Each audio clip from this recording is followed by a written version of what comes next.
Hey guys, welcome back to our channel academics. आज हम पढ़ने वाले हैं mode of action of anti malarial drugs. Anti malarial drugs का ये लेक्चर नंबर सेकंड है। लेक्चर नंबर फर्स्ट में हमने पढ़ा था pathogenesis and introduction of anti malarial drugs and malaria. तो इस लेक्चर में पढ़ेंगे mode of action of anti malarial drugs की ड्रग कैसे काम कर रही है। उस लेक्चर में हमने लाइफ साइकिल्स को देखा था कि लाइफ साइकिल मलेरियल पैरासाइट्स की कैसे है, क्या है, सारी चीज़ें हमने पढ़ी थी। इसके थ्रू ही हम इसकी मोड ऑफ एक्शन पढ़ेंगे ड्रग की, कि कैसे ड्रग कहाँ कहाँ काम कर रही है। चलिए स्टार्ट करते हैं कि ड्रग्स कौन सी है। 4 फेजेस में हमने बताया था कि डिवाइड करेंगे, 4 फेजेस के अकॉर्डिंग हम ड्रग्स को डिवाइड करेंगे। First is to prevent clinical attack of malaria. मतलब क्या था इसमें, स्पोरोजाइट्स जब मेरोजाइट्स में चेंज हो रहे थे तो उस जगह पे काम कर रही थी। ये फर्स्ट टाइप की हमारी ड्रग है। Second is treat clinical attacks of malaria. मतलब आरबीसी लेवल पे काम करेगी। जब मेरोजॉइड्स क्या था, आरबीसी में जा रहा था, उस लेवल पे काम करेगी कौन सी ड्रग, सेकेंड वाली, क्लिनिकल क्यूरेटिव वाली। Third is to completely eradicate the parasites from the patient's body, radical curative. इसका मतलब क्या था, हिप्नोजॉइड्स।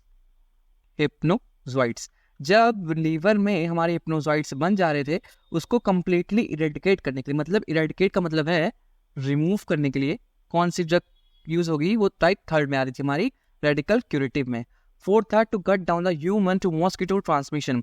जो एक मैन से दूसरे मैन पे ट्रांसमिशन हो रहा था ना, ट्रांसमिशन किसके थ्रू हो रहा था, मॉस्किटो के थ्रू हो रहा था। कौन सी मॉस्किटो, फीमेल एनोफिलिस मॉस्किटो की। इसको इनहिबिट करेगी कौन सी ड्रग, 4 टाइप की हमारी जो ड्रग होगी वो इनहिबिट कर देगी। 4 टाइप्स की हैं, 4 फेजेस के अकॉर्डिंग हमने ड्रग को डिवाइड किया है। Prophylactic, clinical curative, radical curative and gametocytes. Gametocytes का मतलब होता है, साइडल का मतलब होता है किल, एंड गैमेटो का मतलब होता है गैमीट्स। मतलब जो गैमीट्स उसमें लाइफ साइकिल ह्यूमन रहते हैं ना, उसको किल करने का काम करेगी क्या, गैमेटोसाइडल की ड्रग करेगी, और ये ट्रांसमिशन को ब्लॉक करेगी। ठीक, ये 4 टाइप्स की ड्रग हैं जिसको हम पढ़ेंगे एक स्लाइड्स के through. This is a master slide, इससे आपको सब कुछ समझ में आएगा। This is a master slide, इस स्लाइड से आपको सब कुछ समझ में आएगा। मतलब उसका लाइफ साइकिल क्या है, ठीक है ना, और ड्रग्स की मोड ऑफ एक्शन क्या हो सकती है, सारी चीज़ें स्लाइड समझ में आएंगी, समझिएगा। ठीक, तो जाइगोट से बन रहा था स्पोरोजॉइट्स हमारा, राइट, जाइगोट से बन रहा था स्पोरोजॉइट्स। लास्ट प्रोसेस क्या होती है, मतलब जब गैमीट्स बन रहे थे ना, यहाँ पे गैमीट्स बन रहे हैं, दिस इज द गैमीट्स गैमेटोगोनी की प्रोसेस चल रही थी, फ्यूज कर रहे थे। जब वो inside the mosquito, fuse inside the mosquito लिखे ना, इनसाइड द मॉस्किटो फ्यूज कर रहे थे, जाइगोट का फॉर्मेशन कर रहे थे, स्पोरोजॉइट का फॉर्मेशन कर रहे थे। मतलब जब मॉस्किटो हमारे बाइट करेगा, किसी भी ह्यूमन बीइंग को बाइट करेगा, किसी भी ह्यूमन बीइंग को बाइट करेगा, तो स्पोरोजॉइट्स वहां से रिलीज होंगे, यहाँ से रिलीज होंगे, राइट। स्पोरोजॉइट्स हमारे बॉडी में आ गए, बॉडी में आते ही वो कहाँ जाएंगे, ब्लड वेसल्स में जाएंगे। ये ब्लड वेसल्स में आ गए ना, ब्लड वेसल्स में जाने के बाद वो सीधा ट्रांसमिट होंगे किसमें, लीवर के अंदर। लीवर के अंदर क्या प्रोसेस चल रही थी, प्री इरिथ्रोसिटिक की प्रोसेस चल रही थी। मतलब कि जो स्पोरोजॉइट्स आए ना, स्पोरोजॉइट्स वो किस में चेंज होंगे, मेरोजॉइट्स में चेंज होंगे। स्पोरोजॉइट्स जो आए हैं वो मेरोजॉइट्स में चेंज होंगे, किसमें, लीवर के अंदर, बाय द प्री इरिथ्रोसिटिक साइकिल, ठीक है।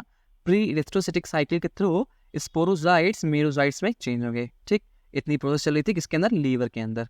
देन प्री इरिथ्रोसिटिक साइकिल के बाद एक साइकिल थी, एक एक्स्ट्रा पॉइंट के तौर पर एक्सो इरिथ्रोसिटिक साइकिल चल रही थी। एक्सो इरिथ्रोसिटिक फेस कह सकते हैं इसे, जिसमें क्या हो रहा था कि जो स्पोरोजॉइट्स है, ये स्पोरोजॉइट्स है ना, दिस इज स्पोरोजॉइट्स, ये स्पोरोजॉइट्स ऐसे ही एज इट इज लीवर में 2 या 3 साल के लिए एज इट इज रिमेन रहते हैं। मतलब उसी में एज इट इज पड़े रहते हैं, जो कि बाद में लेटर कॉज्ड मलेरिया, वो बाद में क्या कॉज कर रहे थे, मलेरिया कॉज कर रहे थे। उसे कहते हैं एक्सो इरिथ्रोसिटिक फेज, हिप्नोजॉइट्स का फॉर्मेशन हो जाता है। मतलब जो भी हमारे स्पोरोजॉइट्स रहते हैं, दिस इज स्पोरोजॉइट्स, वो किस में चेंज होते हैं, हिप्नोजॉइट्स में। और हिप्नोजॉइट्स एज इट इज लीवर में पड़ा रहता था और बाद में मलेरिया कॉज करता था। ये सारी चीज़ें हम पढ़ चुके हैं, किसमें, लाइफ साइकिल में पढ़ चुके हैं। जिसने लाइफ साइकिल का पार्ट नहीं देखा है वो देख सकता है, बहुत ही इंपॉर्टेंट है। उसको जब आप समझ लेंगे ना, तो ये जो मोड ऑफ एक्शन है वो बहुत अच्छे से क्लियर होगा। ठीक है, तो इतनी साइकिल हमारे पढ़ ली, प्री इरिथ्रोसिटिक साइकिल, एक्सो इरिथ्रोसिटिक फेज, 2 फेज हो गया। तो जो ये प्री इरिथ्रोसिटिक फेज में मेरोजॉइट्स का फॉर्मेशन हो गया, एक सेकंड में क्लियर करता हूँ। प्री इरिथ्रोसिटिक्स में ये मेरोजॉइट्स का फॉर्मेशन मान लो हो गया, दिस इज द मेरोजॉइट्स। ठीक, ये मेरोजॉइट्स है। अब ये मेरोजॉइट्स कहाँ जाएंगे, ये वापस से आरबीसी के अंदर जाएंगे, मतलब ब्लड वेसल्स के अंदर जाएंगे, और उसमें कहाँ भी जाएंगे, आरबीसी के अंदर। दिस इज आरबीसी, आरबीसी के अंदर जाएंगे। आरबीसी के अंदर जाने के बाद ये वहाँ पे प्लोरीफरेशन की प्रोसेस कर रहे थे, राइट, मतलब बहुत ज़्यादा मल्टीप्लिकेशन करते थे, बहुत ज़्यादा मल्टीप्लिकेशन, जिसकी वजह से जो आरबीसी की सेल थी वो ब्रश कर जाती, ब्रश करने के बाद गैमेटोकोनी की प्रोसेस चल रही थी, मतलब मेल एंड फीमेल गैमेट का फॉर्मेशन हो रहा था। इसका फॉर्मेशन हो रहा था, मेल एंड फीमेल गैमेट का फॉर्मेशन हो जा रहा था। और मेल एंड फीमेल गैमेट का फॉर्मेशन जैसे ही हो रहा था, मेल एंड फीमेल गैमेट का प्रोसेस जैसे ही हो रहा था, अगेन मॉस्किटो उस मैन को बाइट करेगा, और उस जो मेल एंड फीमेल गैमेट का फॉर्मेशन हुआ है ना, माइक्रोगैमेट्स एंड मैक्रोगैमेट्स, ये सारी चीज़ें लाइफ साइकिल्स में आप देख सकते हैं। माइक्रोगैमेट एंड मैक्रोगैमेट्स का फॉर्मेशन हो रहा था, और जिसको सक कर रहा था मॉस्किटो, फिर वो फ्यूज कर रहे थे, ओसिस्ट बना रहे थे, एंड देन जाइगोट का फॉर्मेशन फिर से हो रहा था, और फिर से वो स्पोरोजोइट्स का फॉर्मेशन कर रहे थे, उस मॉस्किटो के अंदर आ रहे थे, फिर से वो दूसरे मैन के अंदर ट्रांसमिशन कर देगा, उसी स्पोरोजोइट्स का सेकेंड मैन के अंदर ट्रांसमिशन कर देगा। तो ये सारी चीज़ थी लाइफ साइकिल के अंदर। अब ड्रग कौन सी कहाँ कहाँ काम कर रही है। फर्स्ट ड्रग थी हमने पढ़ी थी प्रोफाइलिक्टिक वाली, prevent clinical attack of malaria. इसका मतलब क्या है, prevent clinical attack of malaria, इसका मतलब क्या है कि जो स्पोरोजोइट्स का फॉर्मेशन, जो भी स्पोरोजोइट्स का फॉर्मेशन किसमें हो रहा था, मीरोजोइट्स में हो रहा था, मतलब प्री इरिथ्रोसाइटिक साइकिल चल रही थी, प्री इरिथ्रोसाइटिक साइकिल चल रही थी, तभी तो स्पोरोजोइट का फॉर्मेशन किसमें हो रहा था, मीरोजोइट्स में हो रहा था। तो उसको इनहिबिट करने के लिए ड्रग हमारी होगी primaquine, proguanil and tetracycline. This is a drug to prevent, to inhibit the pre-erythrocytic phase. That means the sporozoites, that means the sporozoites did not convert into the merozoites. Sporozoite किस में convert नहीं हो पाएगा, मीरोजोइट्स के अंदर convert नहीं हो पाएगा। इसमें ड्रग काम कर रही है प्रीमाक्विन, प्रोगुआनिल एंड टेट्रासाइक्लिन, ये 3 ड्रग्स इसको इनहिबिट करने का काम करती हैं। This is a sign of inhibition. ठीक, फर्स्ट ड्रग हमारी हो गई कौन सी, जो प्री इरिथ्रोसाइटिक फेज पे काम कर रही है, मतलब प्रोफाइलिटिक कर रही है, to prevent clinical attack of malaria, मतलब स्पोरोजोइट से मीरोजोइट्स का फॉर्मेशन नहीं होने दे रही है। कौन सी ड्रग है, प्रीमाक्विन, प्रोगुआनिल एंड टेट्रासाइक्लिन। बात क्लियर हो गई, ठीक है। अब थर्ड टाइप की हमारी इसमें ड्रग लिखी है, तो completely eradicate the parasites from the, to completely eradicate the parasites from the patient's body, radical curative, मतलब हिप्नोजोइट्स जो थे हमारे बाद में मलेरिया कॉज कर रहे थे, बाद में मलेरिया कॉज कर रहे थे, उसको इनहिबिट करने का काम करेगी primaquine. This is a primaquine, inhibit the exo erythrocytic phase, ठीक है ना। Primaquine is inhibit exo erythrocytic phase, that means hypnozoites का फॉर्मेशन नहीं हो पाएगा, बाद में मलेरिया कॉज नहीं हो पाएगा। That is a drug primaquine. इतनी बात क्लियर हो गई। अब आता है आरबीसी लेवल पे, मेन ड्रग यही है कि आरबीसी लेवल पे कौन सी काम करेगी, treat clinical attack of malaria, treat clinical attack of malaria means RBC level पे। देखो मैंने एक चीज़ बताई थी कि आरबीसी की जो सेल होती हैं उस पर जो मीरोजोइट्स आ जाते हैं बहुत ज़्यादा डिवाइडेशन करते हैं, डिवाइड करते हैं मींस मल्टीप्लाई करते हैं, मल्टीप्लाई करते हैं, जिसकी वजह से क्या होता है, ये जो आरबीसी की सेल होती है ना, दिस आरबीसी सेल्स, ये हो जाती हैं ब्रस्ट। जैसे ही ब्रस्ट करती है वैसे फीवर कॉज होता है। जैसे ही आरबीसी की सेल एक है, ठीक है ना, आरबीसी की सेल एक है, जैसे ही ब्रश करेगी वैसे ही फीवर कॉज होगा, ऐसे ही फीवर कॉज होगा। मतलब कि हमें फीवर को, अगर मलेरिया को ट्रीट करना है, फीवर को कम करना है, तो हम क्लिनिकल अटैक ऑफ मलेरिया से अपने आप को बचाएंगे, मतलब क्लिनिकल क्यूरेटिव कॉज करेंगे, क्लिनिकल क्यूरेटिव की ट्रीटमेंट हम करेंगे। मतलब कौन सी ड्रग काम करेगी, एरिथ्रोसाइटिक फेज पे काम करेगी, जब हमारा मीरोजोइट्स जो आरबीसी के अंदर आ रहे थे, डिवाइडेशन कॉज कर रहे थे, इस डिवाइडेशन को इनहिबिट कर देगी, इरिथ्रोसाइटिक फेज को हमारे इनहिबिट कर देगी, कंप्लीटली ब्लॉक कर देगी। उस ड्रग्स को हम कहेंगे क्या, कौन सी ड्रग है ये, क्लिनिकल क्यूरेटिव की ड्रग है। कहाँ काम कर रही है, इरिथ्रोसाइटिक फेज पे काम कर रही है। इसमें बहुत सारी ड्रग हैं, chloroquine, quinine, artemisinin, sulfadoxine, tetracycline, proguanil, mepaquine and mefloquine. इस सारी ड्रग कहाँ काम कर रही है, एरिथ्रोसाइटिक फेज पे काम कर रही है। 3 टाइप की ड्रग होगी, प्री एरिथ्रोसाइटिक फेज पे कौन सी ड्रग काम कर रही है, एक्सो एरिथ्रोसाइटिक से कौन सी काम कर रही है, देन एरिथ्रोसाइटिक फेज पे कौन सी ड्रग काम कर रही है। 3 टाइप्स की हमने ड्रग पढ़ ली है। देन हमें एक चीज़ आती है कि हम ट्रांसमिशन को रोक पाएँ, ट्रांसमिशन को हम रोक पाएँ। मतलब गैमेटोसाइडल की प्रोसेस करेंगे तभी ट्रांसमिशन रुकेगा, है ना। गैमेटोसाइडल की प्रोसेस करेंगे तभी ट्रांसमिशन रुकेगा। मतलब जो माइक्रो एंड मैक्रो गैमेट्स का फॉर्मेशन हो रहा था उस साइकिल में, लाइफ साइकिल में, ठीक है ना, उसको हम किल कर देंगे तो ट्रांसमिशन हमारी रुक जाएगी। मतलब यहाँ पे जो गैमेटोगोनी की प्रोसेस चलेगी ना, मेल एंड गैमेट्स फॉर्मेशन हो रहा है, इस प्रोसेस को हम अगर इनहिबिट करना चाहें तो हम कौन सी ड्रग दे रहे हैं? Primaquine, chloroquine, primaquine, chloroquine and quinine. Primaquine, chloroquine and quinine, इस प्रोसेस को ये इनहिबिट कर देगी, मेल एंड फीमेल गैमेट्स का फॉर्मेशन नहीं हो पाएगा, देन ट्रांसमिशन अपने आप रुक जाएगा। 4 टाइप्स की हमने ड्रग पढ़ ली ना, सारी चीजें क्लियर हो गई। फर्स्ट थी प्रोपाइलेक्टिक, स्पोरोजाइट से मेरोजाइट्स वाली, क्लिनिकल क्यूरेटिव, आरबीसी लेवल्स पे काम कर रही थी, जो completely eradicate the parasites from the patient body. मतलब हिप्नोसाइट्स का फॉर्मेशन जो हो रहा था उसको नहीं होने देती, to cut down the human to mosquito transmission that is gametocidal. ये कहाँ काम कर रही थी? मेल एंड फीमेल गैमेट्स का फॉर्मेशन नहीं होने देती, मेल एंड फीमेल गैमेट्स का फॉर्मेशन नहीं होने दे रही थी। This is a master slide. अगर इसने आपको समझ लिया, मतलब आपने इसको समझ लिया, तो सारी चीजें क्लियर हो जाएंगी, कोई दिक्कत नहीं होगी, ठीक है ना। इतनी बात क्लियर हुई। अब हम मोड ऑफ एक्शन पढ़ेंगे, किसका? क्लोरोक्विन का पढ़ेंगे। बहुत ही इंपॉर्टेंट होगा, एग्जाम के लिए भी होगा। तो क्लोरोक्विन का मेनली हम मोड ऑफ एक्शन पढ़ेंगे कि मोड ऑफ एक्शन क्या है, आरबीसी लेवल पे कैसे काम कर रही है, कैसे इनहिबिट कर रही है, सारी चीजें हम उसमें पढ़ेंगे। तो चलते हैं इसके मोड ऑफ एक्शन में। तो मोड ऑफ एक्शन में chloroquine acting against all species of Plasmodium parasites. 4 parasites के हमने स्पीसीज बताए थे, P5X, falciparum, malariae and ओवेली। 4 species हमने बताए थे किसके? प्लाज्मोडियम पैरासाइट्स के। चारों पे इफेक्टिव होगी, अगेंस्ट इसके चारों पे काम करेगी, ठीक है ना। Chloroquine it is a drug of erythrocytic phase, हमने बताया ना, it is a drug of erythrocytic phase. Okay, fasting acting drug है, फास्ट एक्टिंग ड्रग है, ठीक है ना, फास्ट एक्टिंग ड्रग होगी। It has killing plasmodium parasites that is merozoites inside the RBC। किसको किल करेगी? मेरोजॉइट्स को किल करेगी। जो भी हमारे मेरोजॉइट्स दिस इज द मेरोजॉइट्स, ये आरबीसी के अंदर आ रहे थे, क्या कर रहे थे? डिवाइडेशन कॉज करते हैं, मल्टीप्लाई कर रहे थे। इसको ही, इस मेरोजॉइट्स को ही किल कर देगी, इस मेरोजॉइट्स को ही किल कर देगी। तो इसका मतलब क्या होगा कि आगे अगर मेरोजॉइट्स का फॉर्म में इस मेरोजॉइट्स को किल कर दिया तो आरबीसी क्या होगा? रप्चर नहीं होगा, रप्चर भी नहीं होगा, देन क्या कहते हैं, गैमेटोसाइडल की प्रोसेस नहीं चलेगी, सारी चीजें रुक जाएगी, मलेरिया ट्रीट हो जाएगा। तो क्लोरोक्विन एज इट इज काम करता है इस लेवल पर। इतनी बात क्लियर हुई। अब पढ़ेंगे इसका मोड ऑफ एक्शन। तो मोड ऑफ एक्शन पढ़ने से पहले कुछ चीजें हैं, मैं बता देता हूँ, बहुत इंपॉर्टेंट रहेंगी।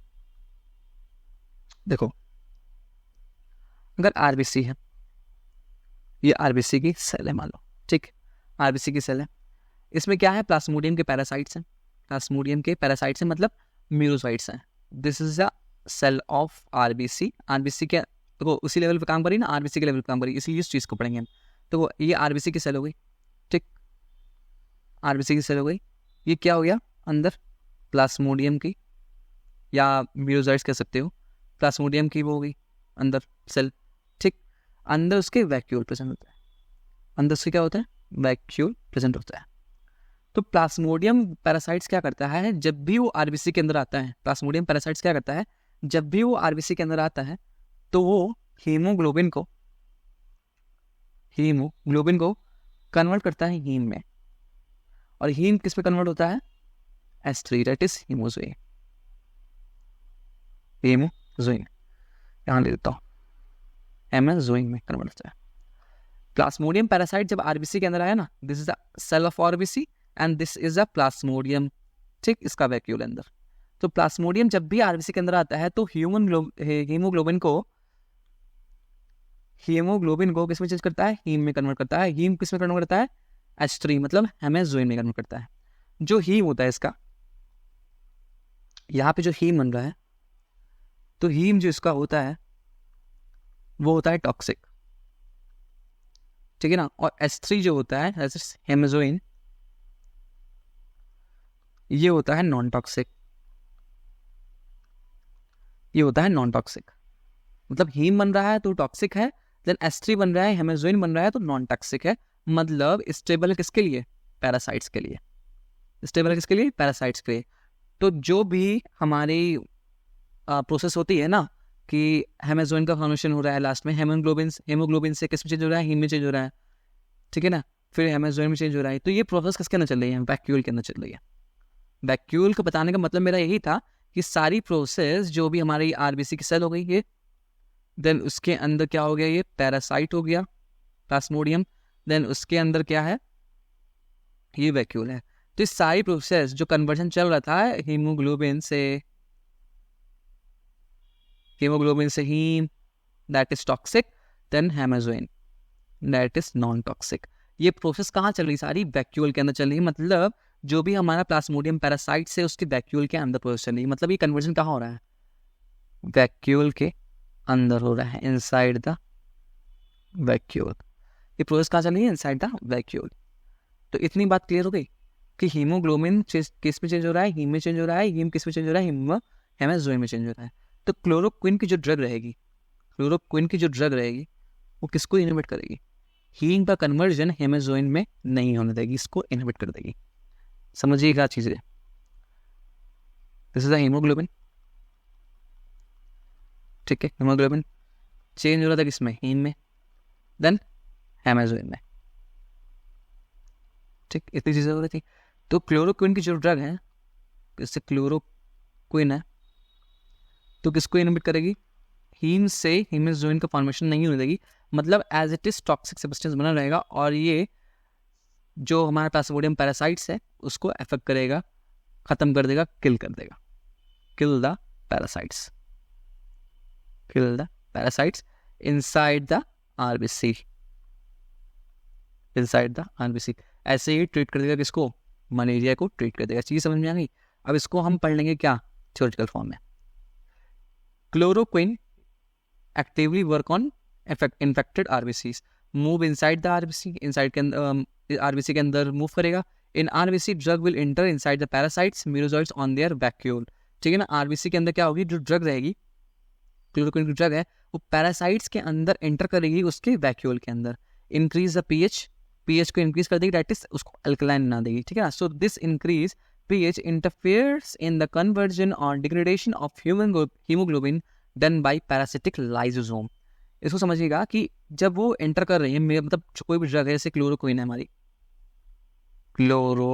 है हमारी, तो वो एंटर कर रही है इसके अंदर, आरबीसी के अंदर एंटर कर रही है, उसके वैक्यूल में एंटर कर रही है, पैरासाइट्स के अंदर। तो क्या कर रही है? पीएच को इंक्रीज कर दे रही है, increase the pH, that is alkaline. जैसे ही वो अल्कलाइन मीडियम होगा, वो कन्वर्जन करेगा या डिग्रेडेशन करेगा हीमोग्लोबिन का। हीमोग्लोबिन जो हमारा बन रहा था उसका कन्वर्जन करेगा किसमें? हीम में, देन हीमोजोइन में, ठीक है। हीमोजोइन में कन्वर्जन करेगा। सो polymerization of toxic heme to non-toxic parasite pigment hemozoin is inhibited by the formation of chloroquine heme complex। का मतलब क्या है? इसका मतलब क्या है कि जब भी हम क्लोरोक्विन की ड्रग्स देंगे, जब भी हम क्लोरोक्विन की ड्रग दे रहे हैं, तो क्या कर रहा है कि वो जैसे ही वैक्यूल्स के अंदर एंटर कर रहा है, पहले तो प्रोसेस चल रहा था कि हीमोग्लोबिन से हीम बन रहा है, हीम से हीमोजोइन बन रहा है, मतलब नॉन टॉक्सिक सब्सटेंस लास्ट में बन जा रहा है। ये प्रोसेस नॉर्मल थी, this is a normal process. But जब भी हम क्लोरोक्विन दे देंगे, जैसे ही क्लोरोक्विन देंगे, वो वैक्यूल के अंदर जाएगा, पीएच को बढ़ाएगा, मतलब एल्कलाइन कर देगा। एल्कलाइन करने के बाद कन्वर्जन होगा, जो भी हमारा हीमोग्लोबिन का कन्वर्जन हीम में हो रहा था ना, तो क्या करेगा? जो भी हमारा क्लोरोक्विन है, वो क्लोरोक्विन हीम कॉम्प्लेक्स का फॉर्मेशन करेगा। अल्टीमेटली क्लोरोक्विन हीम कॉम्प्लेक्स का फॉर्मेशन कर लेगा, जिसकी वजह से हीमोजोइन में कन्वर्जन उसका नहीं हो पाएगा, हीमोजोइन का कन्वर्जन जो है वो इनहिबिट हो जाएगा। This complex is toxic and ultimately destroys plasmodial membrane, that is cell death. चीज समझ में आ गई? मतलब वो एट लास्ट क्या कर रहा है? क्लोरोक्विन अंदर जा रहा है, उसका पीएच बढ़ा दे रहा है। पीएच बढ़ाने के बाद वो जो बना रहा है हीम एंड क्लोरोक्विन कॉम्प्लेक्स का फॉर्मेशन कर ले रहा है, जिसकी वजह से वो सेल डेथ कॉज कर रहा है। इतनी प्रोसेस है, क्या है? Mode of action of chloroquine में है कि क्लोरोक्विन कैसे काम कर रही है, ठीक है। ये चीज़ समझ में आ गई भाई? इतना हमने पढ़ा था। बाकी जिसने नहीं देखा है फर्स्ट लेक्चर, वो देख सकता है, बहुत ही इंपॉर्टेंट रहेगा। लाइफ साइकिल उसी में मैंने सारी डिस्कस कर रखी है। लाइफ साइकिल एक बार समझने के बाद जो भी हमारा जो मोड ऑफ एक्शन रहता है ड्रग का, बहुत अच्छे समझ में आता है। जितनी भी हम चीज़ें पढ़ेंगे, सबसे पहले डिजीज़ की हम पैथोजेनेसिस पढ़ेंगे, फिर बाद में सारी चीज़ें उसकी mode of action, malaria drugs को या फिर कोई भी ड्रग का हम मोड ऑफ एक्शन बाद में देखेंगे। सब फर्स्ट ऑफ ऑल पैथोजेनेसिस को डिस्कस करेंगे। तो जिसने भी टेलीग्राम चैनल ज्वाइन नहीं किया वो ज्वाइन कर सकता है, डिस्क्रिप्शन में लिंक है, सारी चीज़ें वहाँ मिल जाएंगी, नोट्स से लेकर PDF नोट्स एंड बुक्स हैं, स्टैंडर्ड बुक्स हो गई, ठीक है ना, और डेली क्वेश्चन आंसर्स भी मिलते हैं, सारी चीज़ें वहाँ मिलेंगी आपको। और जिसने भी फर्स्ट लेक्चर नहीं देखा हो, सबसे पहले फर्स्ट लेक्चर देखे, देन सेकंड लेक्चर देखे, बहुत अच्छे से समझ में आएगा। तो दोनों का लिंक हमारे डिस्क्रिप्शन में है, वहाँ से आप कर सकते हैं। और वीडियो पसंद आई तो सब्सक्राइब कर सकते हैं। Thank you.